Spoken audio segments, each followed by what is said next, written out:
Assalamualaikum warahmatullahi wabarakatuh. Kami dari kelompok 9 mata kuliah Budidaya Hewan kelas A4 TBR akan mencoba menjelaskan hasil diskusi kami mengenai materi ruwaya pada ikan dan daur hidup ikan.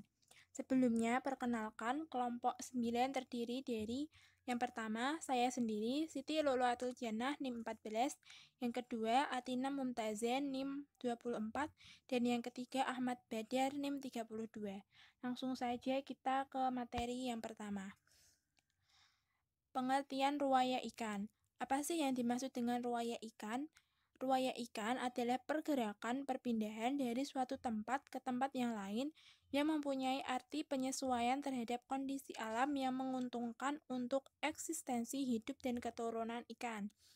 Ruwaya merupakan satu mata rantai daur hidup bagi ikan untuk menentukan habitat dengan kondisi yang sesuai bagi keberlangsungan suatu tahapan kehidupan ikan. Tapi tidak semua ikan itu melakukan ruwaya atau perpindahan tempat. Ada ikan yang bukan peruwaya, yaitu ikan yang tidak pernah meninggalkan habitatnya. Selanjutnya, ada beberapa istilah yang berkaitan dengan ruwaya ikan. Yang pertama, amfibiotik, yaitu ikan yang beruwaya dari air laut ke air tawar atau sebaliknya. Yang kedua, holobiotik, yaitu ikan yang tidak melakukan ruwaya selama hidupnya, tinggal di air tawar atau di air laut saja. Yang ketiga, diadrom, yaitu ikan yang melakukan ruwaya untuk berpijah. Pemijahan sendiri adalah proses pengeluaran sel telur oleh induk betina dan sel sperma oleh induk jantan, yang kemudian diikuti dengan perkawinan. Yang keempat, amfidrom, yaitu ikan yang beruwaya untuk mencari makanan. Yang kelima, potamodrom, yaitu ikan yang hidup dan beruwaya di daerah perairan tawar saja, termasuk sungai dan danau. Yang keenam, oceanodrom, yaitu ikan yang hidup di laut dan beruwaya di laut. Yang ketujuh, batidrom, adalah ikan yang beruwaya di perairan dalam. Yang kedelapan, brachiadrom, adalah ikan yang beruwaya di perairan dangkal. Yang kesembilan, katadrom, yaitu ikan yang beruwaya atau berpindah dari air tawar ke laut hanya untuk berpijah. Yang kesepuluh, anadrom, yaitu ikan yang beruwaya dari laut ke air tawar untuk berpijah, kebalikan dari katadrom. Selanjutnya, macam-macam ruwaya ikan. Ada 3 macam ruwaya ikan. Yang pertama, ruwaya pemijahan atau spawning ground. Seperti yang sudah saya jelaskan sebelumnya, pemijahan adalah proses pengeluaran sel telur oleh induk betina dan sel sperma oleh induk jantan yang kemudian diikuti dengan proses perkawinan. Nah, pergerakan ruwaya ikan ke daerah pemijahan mengandung tujuan untuk penyesuaian dan keyakinan tempat yang paling menguntungkan untuk perkembangan larva dan telur. Sejak telur dibuahi sampai menetas terus menjadi larva merupakan saat yang paling kritis karena mereka tidak dapat menghindarkan diri dari serangan predator. Untuk itu, induk ikan melakukan ruwaya pemijahan untuk melindungi telur dan larvanya dari serangan predator. Yang kedua, ruwaya ke daerah pembesaran atau nursery ground dan mencari makanan atau feeding ground. Ruwaya ke daerah pembesaran dan pencarian makanan dilakukan oleh anak ikan atau oleh ikan dewasa secara vertikal atau horizontal. Ruwaya ini mempunyai pengaruh terhadap pertumbuhan ikan itu. Anak ikan atau larva ikan laut dan air tawar melakukan ruwaya denatan berasal dari pemijahan dan searah arus secara positif dari daerah pemijahan ke daerah perbesaran atau ke daerah makanan. Misalnya ikan bandeng yang cara memijah dan daerah pemijahannya belum diketahui pasti. Nah, jadi ini adalah perpindahan anak ikan atau ikan dewasa dari daerah pemijahan ke daerah pembesaran atau ke daerah makanannya. Yang ketiga yaitu ruwaya pengungsian. Ruwaya pengungsian adalah ruwaya untuk menghindarkan diri dari tempat yang kondisinya tidak baik atau meninggalkan tempat daerah makanan untuk berwaya ke tempat yang kondisinya buruk, tetapi diperlukan untuk melengkapi daur hidupnya sebagai awal ruwaya pemijahan. Di daerah yang bermusim 4, ada ikan yang melakukan ruwaya overwintering, yaitu pada musim dingin.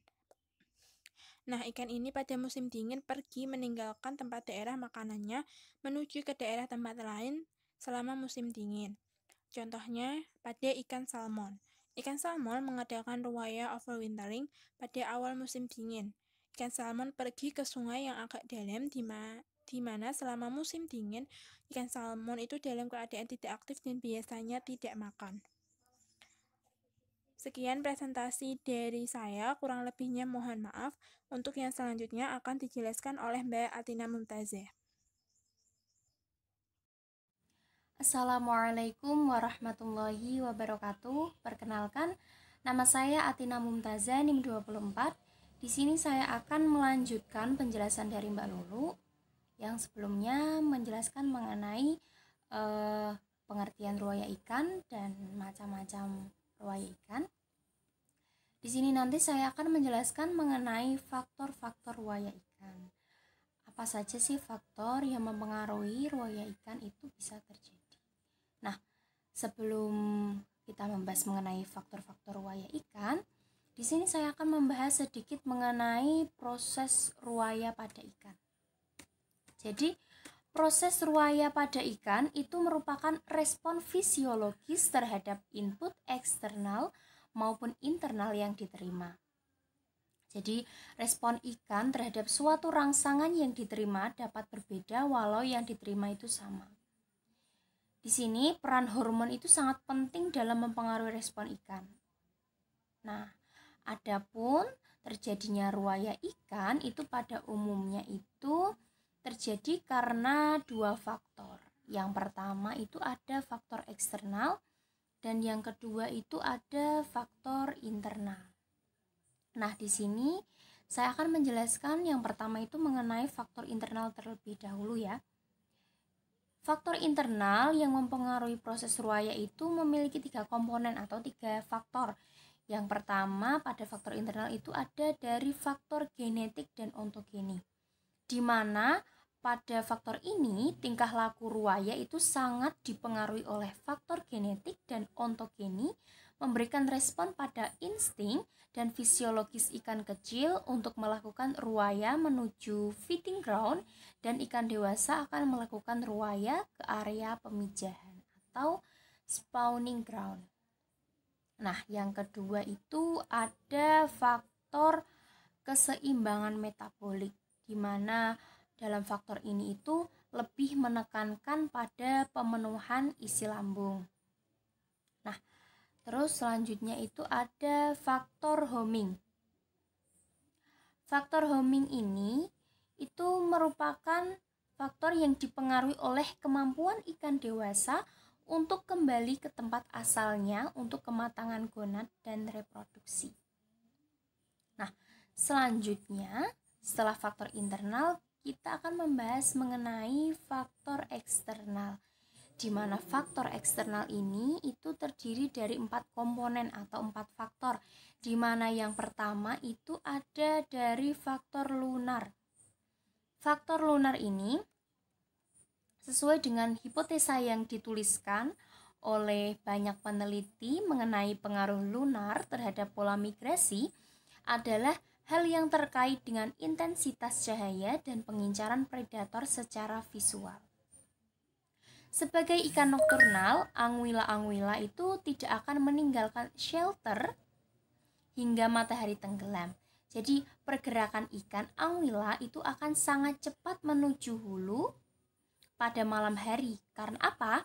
Karena aktivitas ikan nokturnal itu sangat dipengaruhi oleh tingginya permukaan air laut, yaitu terjadinya arus pasang dan surut. Sehingga ikan sidat itu akan banyak ditemukan di muara pada saat bulan penuh. Nah, selanjutnya itu ada faktor temperatur, di mana faktor ini itu sangat juga mempengaruhi ya pada ruwaya ikan. Jadi sebagai hewan ekstoterm, Ikan itu umumnya lebih aktif pada suhu yang lebih tinggi daripada kisaran normal. Jadi sebaliknya, pergerakan ikan ruaya itu terjadi pada batas toleransi. Hal ini itu dapat dilihat pada pola pergerakan ikan salmon yang cenderung nokturnal di musim dingin. Yang ketiga itu ada dari faktor salinitas. Nah, faktor salinitas ini, jadi ikan yang memiliki perilaku migrasi horizontal itu umumnya adalah ikan-ikan yang memiliki toleransi yang luas terhadap perubahan salinitas. Nah, selanjutnya faktor yang terakhir dari faktor eksternal itu ada faktor arus. Jadi, arus itu memegang peranan yang penting dalam penyebaran larva ikan-ikan yang bermigrasi. Larva itu akan berenang secara pasif mengikuti pola arus. Sedangkan pada ikan-ikan dewasa itu secara aktif berenang melawan arus. Nah, setelah kita mengetahui faktor-faktor ruaya ikan atau faktor-faktor yang mempengaruhi terjadinya ruaya ikan, selanjutnya kita akan membahas mengenai daur hidup ikan. Nah, pada daur hidup ikan nanti kita akan mengetahui atau memahami, mendalami tentang bagaimana daur hidup ikan, asal muasal ikan pertamanya itu dari apa, seperti itu. Nah, sebelum kita mengetahui lebih lanjut, kita ketahui terlebih dahulu bahwa ikan merupakan salah satu hewan bertulang belakang yang berdarah dingin atau vertebrata pikilotermik, di mana yang habitatnya itu bisa kita temukan di dalam air seperti air laut, air payau, atau air sungai. Sama halnya dengan makhluk hidup lainnya, daur hidup atau siklus hidup pada ikan itu bertujuan untuk mempertahankan populasinya dengan cara berkembang biak. Nah, di samping ini ada gambar tentang daur hidup ikan yang semula dari telur hingga menjadi larva, hingga berkembang lagi menjadi ikan muda, dan sampai berkembang lagi hingga menjadi ikan dewasa. Nah, pada daur hidup ikan itu terdiri dari 3 fase, yaitu sebagai berikut ya. Nah, jadi daur hidup pada ikan itu terdiri dari 3 fase, di mana yang pertama yaitu ada telur, larva, dan ikan dewasa. Nah, yang pertama telur, di mana pada telur ini awal daur hidup ikan itu dimulai dari telur. Nah, pasti untuk yang ovipar, hewan ovipar pasti dimulainya itu dengan telur pada daur hidupnya. Nah, salah satunya yaitu ikan, itu tergolong hewan ovipar atau bertelur. Jadi pada ikan ini awal muasalnya itu dimulai dari telur. Jadi awal daur hidup ikan itu dimulai dari telur ova yang telah berhasil dibuahi. Setelah telur dibuahi, embrio akan terbentuk, sehingga disinilah ciri-ciri kehidupan suatu individu organisme dimulai. Jadi pada tahap ini proses metabolisme berlangsung. Sel mulai membelah, selain itu jaringan dan organ tubuh itu mulai terbentuk hingga akhirnya eye spots dan ekor itu mulai terlihat di dalam telur. Selanjutnya, ekor akan membungkus telur ke kepala, dan saat waktu penetasan telah selesai, ekor embrio akan keluar dari sel. Embrio berubah menjadi larva yang berenang bebas di perairan. Nah, selanjutnya setelah telur itu ikan akan berkembang menjadi larva. Nah, larva itu apa? Larva itu merupakan sebutan bagi ikan yang telah menetas, atau telur yang telah menetas itu sebutannya larva. Jadi ciri-ciri dari larva yang baru menetas ialah mempunyai kantong kuning telur. Nah, seperti gambar sebelumnya ya, bisa kita lihat itu daur hidup pada ikan. Yang sebelah kanan itu ada daur hidup ikan dari telur, hingga menjadi larva. Nah, ciri-cirinya larva itu memiliki kantong kuning telur seperti pada gambar tersebut ya. Bisa diamati teman-teman. Oke, saya lanjutkan lagi. Jadi, kuning telur tersebut itu fungsinya untuk apa? Jadi, kuning telur pada larva tersebut itu fungsinya sebagai sumber nutrisi selama beberapa hari sebelum mereka dapat memakan mangsa hidup. Jadi proses memakan kuning telur ini itu dapat bertahan kisaran selama 2-4 hari. Jadi yang kemudian disebut sebagai makanan endogen. Setelah mulut larva itu terbentuk dan mata yang mulai berkembang, larva dapat memakan organisme atau partikel dalam air yang disebut makan eksogen. Nah, yang terakhir yaitu berubah atau berkembang menjadi ikan dewasa. Jadi pada tahap ini merupakan tahapan terakhir dari tahap larva, di mana karakteristik ikan dewasa itu sudah mulai nampak, seperti fitur tubuh, warna, sirip, organ penuh, dan lain sebagainya. Jadi proses perkembangan tahapan fase di atas itu dipengaruhi oleh faktor internal atau fisiologis dan eksternal atau lingkungan. Jadi kedua faktor tersebut itu turut menunjang jalannya proses perkembangan ikan, mulai dari telur hingga menjadi dewasa, baik menjadi betina dewasa yang menghasilkan telur matang yang siap dibuahi atau yang disebut ova, maupun telur jantan yang mengeluarkan spermatozoid. Nah, spermatozoid inilah yang berguna untuk membuahi telur. Cukup sekian penjelasan dari saya. Untuk selanjutnya yaitu macam-macam telur akan dijelaskan oleh Mas Badar. Kepadanya saya persilahkan.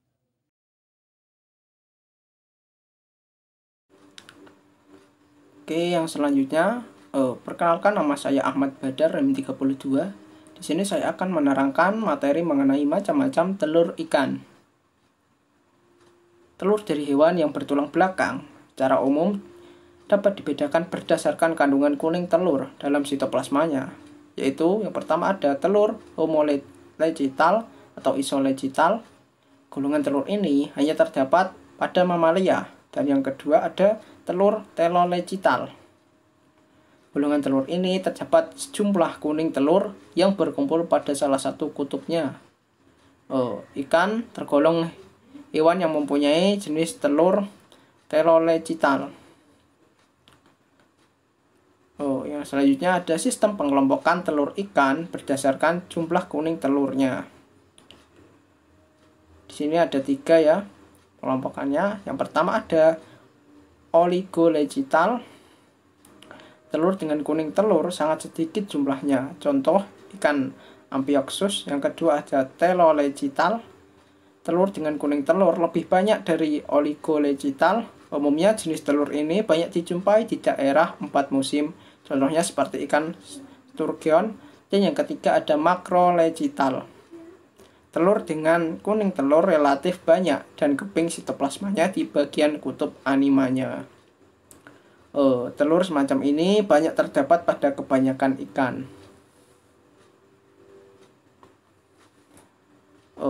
Yang selanjutnya ada sistem yang berdasarkan jumlah kuning telur namun dikelaskan lebih lanjut berdasarkan berat jenisnya.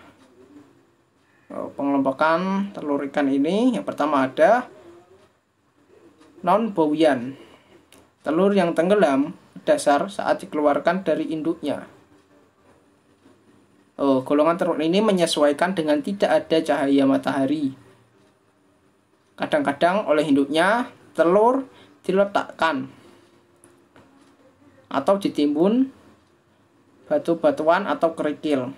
Contohnya seperti ikan traun dan ikan salmon. Yang kedua ada semi-bowian, telur tenggelam ke dasar perlahan-lahan, mudah tersangkut dan umumnya telur berukuran kecil. Contohnya seperti ikan Coregonus. Dan yang ketiga ada terapung. Telur dilengkapi dengan butir minyak yang besar sehingga dapat terapung. Umumnya terdapat pada ikan-ikan yang hidup di laut.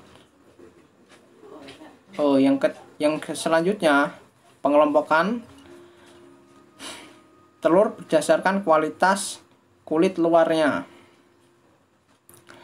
Di sini ada 5 ya pengelompokan telur ikan berdasarkan kulit luarnya. Yang pertama ada non-adhesif. Telur sedikit adhesif pada waktu pengerasan cangkangnya, namun kemudian sesudah itu telur sama sekali tidak menempel pada apapun juga. Contohnya seperti ikan salmon. Yang kedua ada adhesif. Setelah proses pengerasan cangkang, telur bersifat lengket sehingga akan mudah menempel pada daun, akar tanaman, sampah, dan sebagainya. Contoh seperti telur ikan mas. Yang ketiga ada bertangkai. Telur ini merupakan keragaman dari telur adhesif. Terdapat suatu bentuk tangkai kecil untuk menempelkan telur pada substrat. Yang keempat ada telur berenang. Terdapat filamen yang panjang untuk menempel pada substrat atau filamen tersebut untuk membantu telur terapung sehingga sampai ke tempat yang dapat ditempelinya. Contohnya seperti telur ikan hiu. Yang kelima atau yang terakhir ini ada gumpalan lendir. Telur-telur diletakkan pada rangkaian lendir atau gumpalan lendir.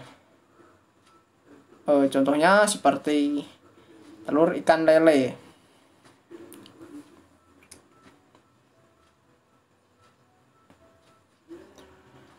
Yang selanjutnya ada pengelompokan telur berdasarkan lingkungan yang diberikan induknya. Sini ada beberapa macam ya. Yang A, ada telur tersebar tidak ada tambahan sesuatu dari induknya untuk keberhasilan hidup telur tersebut. Untuk poin A diuraikan ada beberapa telur ya, seperti telur terapung, telur tenggelam ke dasar, dan telur adhesif. Untuk yang poin B selanjutnya, telur tersebar atau diletakkan satu persatu tetapi dengan beberapa syarat perlindungan, namun tanpa perhatian induk. Di sini yang poin B diuraikan ada telur dalam benang lendir, telur dengan cangkang yang berubah menjadi tangkai yang adhesif, telur dibungkus dalam kapsul pelindung yang dikeluarkan oleh uterus, dan ada telur bila yang menyentuh air, cangkangnya akan pecah dan menggulung menjadi organ yang adhesif untuk menempel pada substrat. Yang selanjutnya poin C. Yang ke C, ada telur diletakkan pada gumpalan lendir tetapi tidak membentuk sarang. Di sini yang poin C juga diuraikan, telur diletakkan di celah batu karang di atas permukaan air, terendah pasang naik sehingga akan terkena udara pada waktu pasang turun. Di sini ikan jantan akan berpuasa menunggu telur selama pengeraman dari gangguan predator. Dan ada juga telur tergulung pada massa yang bulat dan induk menggulung dengan tubuhnya. Yang selanjutnya yang poin D, telur diletakkan dalam sarang pada kerikil, pasir atau lumpur di dasar perairan. Di sini poin D juga diuraikan pada kerikil dalam air yang mengalir. Contohnya ya, telur ditutupi dan induk meninggalkan sarang.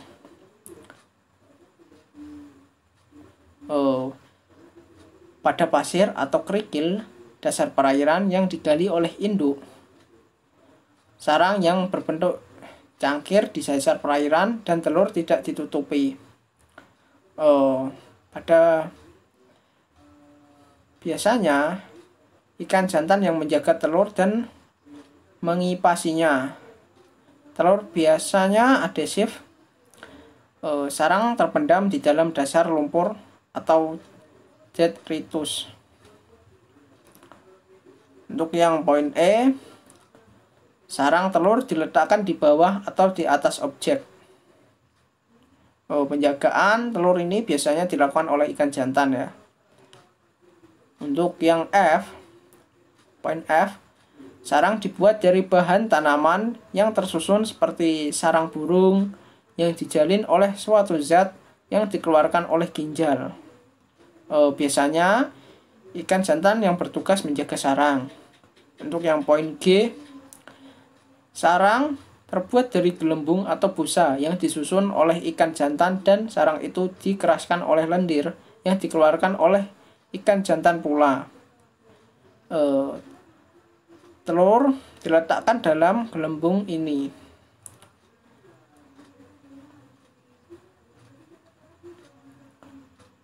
Untuk yang poin selanjutnya, poin H, penyesuaian khusus untuk menjaga telur yang dilakukan oleh induknya.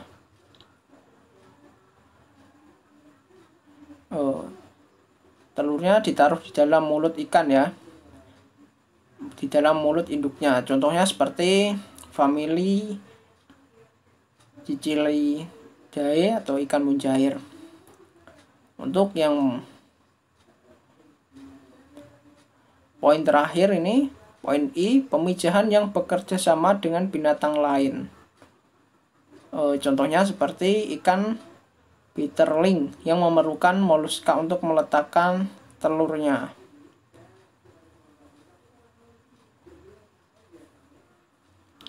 Sekian presentasi dari kelompok 9. Apabila ada tutur kata atau pengucapan yang salah, kami mohon maaf. Wassalamualaikum warahmatullahi wabarakatuh. Terima kasih.